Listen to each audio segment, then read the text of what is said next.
Credeți că viața adolescenților este una lipsită de griji. Dimpotrivă, chiar acum stăm de vorbă cu doamna Mihaela Inocan, consilier psihopedagogic, și urmează să aflăm care sunt cele mai frecvente probleme cu care se confruntă liceenii.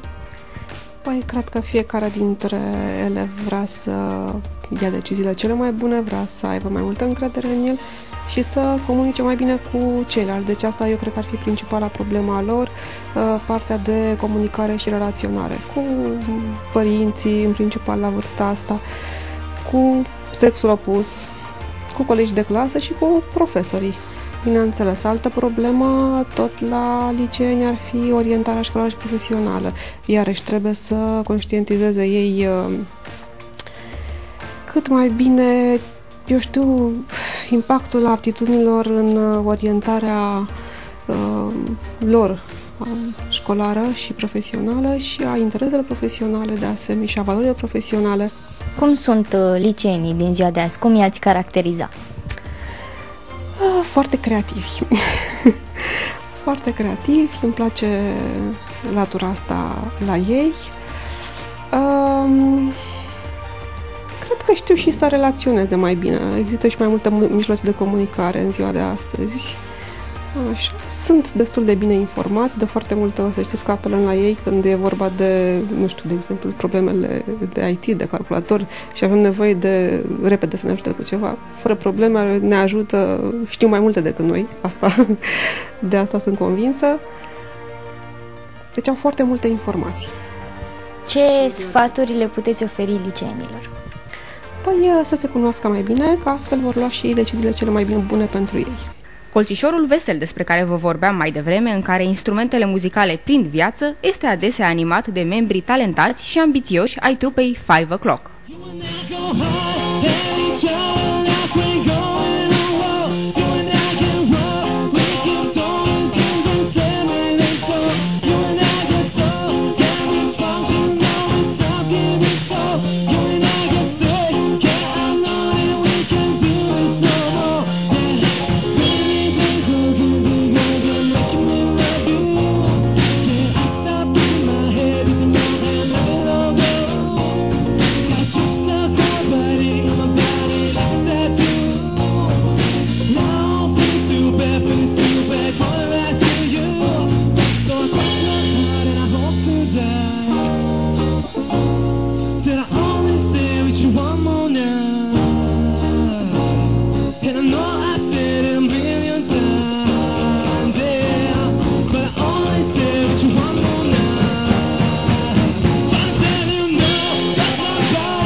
Poate știi să spui sternocleidomastoidean, dar sigur nu l-ai văzut niciodată în realitate. Vino la incredibila expoziție The Human Body, care a lăsat peste 20 de milioane de vizitatori din toată lumea cu cavis oralii deschisă. Vezi ce n-ai văzut niciodată în oglindă. Dedesubturile corpului uman în peste 200 de exponate, corpuri umane reale, o perspectivă tridimensională fidelă a țesuturilor și organelor, plus informații impresionante despre funcțiile lor. Doar la expoziția The Human Body, până pe 30 iunie la Muzeul Grigore Antipa. Bilete în rețeaua Eventim sau la intrare.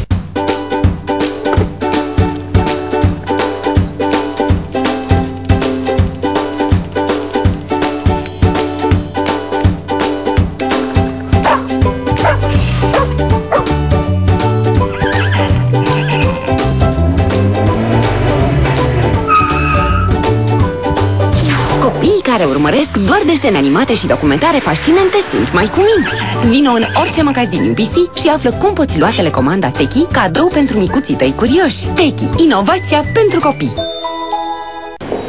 Știți unde mă găsiți? Mulțumim!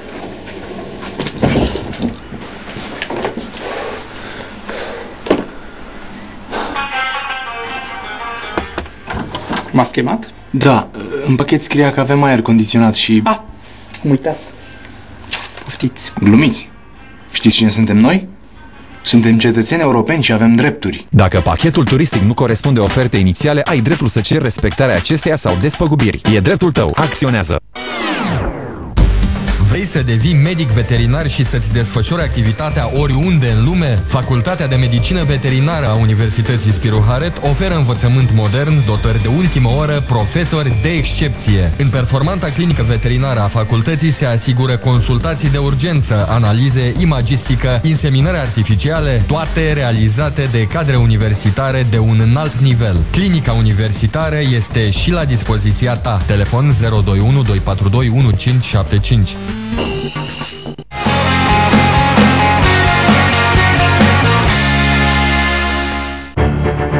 Drumul de la domnia bunului plac la cea a bunului simț trece și pe la CNA, sau, mai precis, ar trebui să treacă. Consiliul Național al Audiovizualului a lansat petiția online Interesul public mai presus de gustul publicului. Este timpul ca riposta să vină din două direcții, de la cetățeni și de la CNA. Ca să reușim, alăturați-vă în număr cât mai mare și semnați petiția noastră online. Nu putem reuși decât împreună cu dumneavoastră.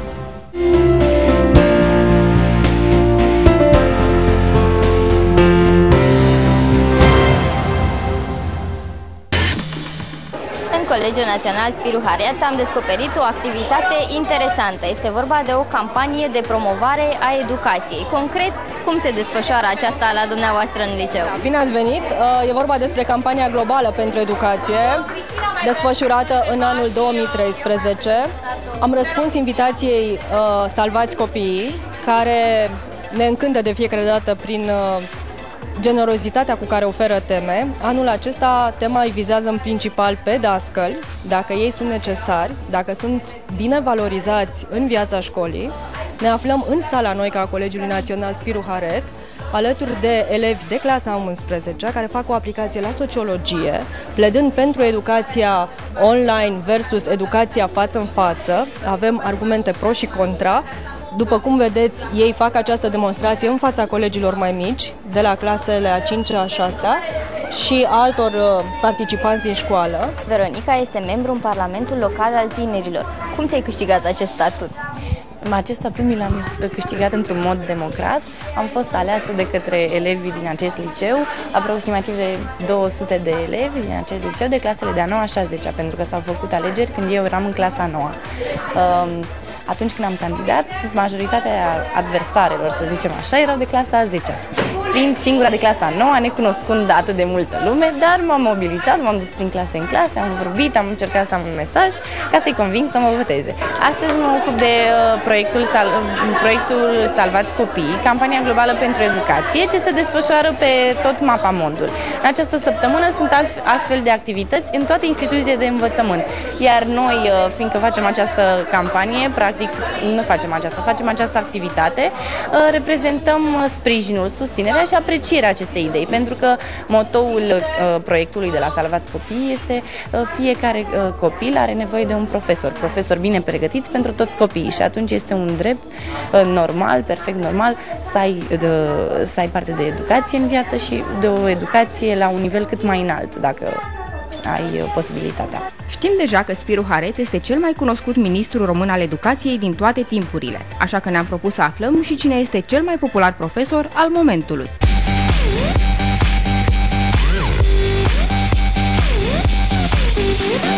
Cine e cel mai de gașcă prof? Domnul Drăgan. De ce este dumnealui nominalizat? Pentru că orele dumnealui sunt foarte interactive și amuzante și ne face să ne simțim foarte bine. Domnul profesor de TIC, Dragoș Drăgan, e foarte, foarte de treabă, e și apropiat de vârsta noastră și ne înțelegem bine cu el, ne face să înțelegem la ore, ne dă și note mari, e foarte ok. Proful de TIC, de ce este dumnealui cel mai tare? Pentru că e de treabă și predă și foarte bine și înțelegem tot, chiar dacă e foarte de treabă și glumeți, dar înțelegem tot timpul. Domnul profesor de TIC, Dragoș Drăgan, explică lecțiile foarte bine și înțelegem tot de la el și face glumițe, e super de gașcă, e apropiat de stilul nostru, e super ok. Domn profesor, se pare că explică ceva unor elevi. Haideți să-l întrerupăm și să-i dăm vestea cea mare. Bună ziua, domnul profesor Drăgan. Bună ziua, da. Eu sunt Tina și am venit să vă anunț că elevii acestui liceu au declarat că sunteți cel mai de gașcă prof. Cum ați reușit să le câștigați încrederea? Wow, vă mulțumesc. Nu știu, nu am făcut nimic în mod special pentru acest lucru. Doar am fost deschis cu ei și în felul acesta tocmai că ne-am apropiat. Ce metode folosiți pentru a le capta atenția? În general, orele mele sunt relaxate și în felul acesta și elevii se simt bine și eu. Cum ați descrie liceenii din ziua de azi? Liceenii din ziua de astăzi au un potențial remarcabil și în felul acesta atât eu cât și colegii mei îi îndrumăm spre a-și căpăta competențele necesare. Care credeți dumneavoastră că sunt cele mai importante valori pe care liceenii trebuie să le dobândească? Păi, în primul rând, să se cunoască cât mai bine între ei și apoi își capătă și cunoștințele necesare. Ce mesaj le transmiteți zi de zi, la ore? Multă baftă la bac, pentru că în fiecare zi le reamintesc că mai au 3 ani jumate sau 2 ani și jumătate sau câteva zile până la bac. Și cum reacționează în fața acestui anunț? La început li se pare că mai au foarte mult timp, dar apoi realizează că s-a scurs. Felicitări, domn profesor. Ne scuzați dacă v-am întrerupt. Noi o să ne retragem și vă felicităm încă o dată, cel mai de gașcă prof. După ce am întâlnit un profesor de excepție, este momentul să stăm de vorbă și cu o elevă remarcabilă. Iată că am ajuns și la limba și literatura română. Raluca a participat la Olimpiadă și ne spune chiar acum cum a fost. A fost o experiență foarte interesantă și de anul trecut și de anul acesta. M-am pregătit destul de mult și a fost destul de greu, adică a trebuit să-mi sacrific fiecare sâmbătă, dar a fost un sacrificiu de plăcere. Am participat la diferite cercuri de lectură, pregătiri organizate de doamna profesoară și a fost o experiență din care am avut de învățat. Chiar, da, a fost foarte frumos. Cum au fost subiectele? Subiectul la scris de anul acesta mi s-a părut un pic mai dificil. În schimb, subiectul la oral a picat perfect, am luat punctaj maxim și a fost în regulă la final. De ce limba română și nu altă materie? Pentru că am fost și în clasa 9, pentru că m-a prins, îmi place și fac de plăcere ceea ce fac. Și scrii? Da, compun și poezii, am și câteva poezii în revista liceului, da, scriu. Ce altceva îți mai place să faci? Legat de română, îmi place foarte mult să citesc, dar nu să citesc ceea ce mi se dă de la școală, adică lecturi impuse, nu, să citesc ce îmi place mie. Ce genuri îți plac? Îmi plac foarte mult povestirile despre război și cărțile mai noi, fashion. Doamna Mariana Comăniță este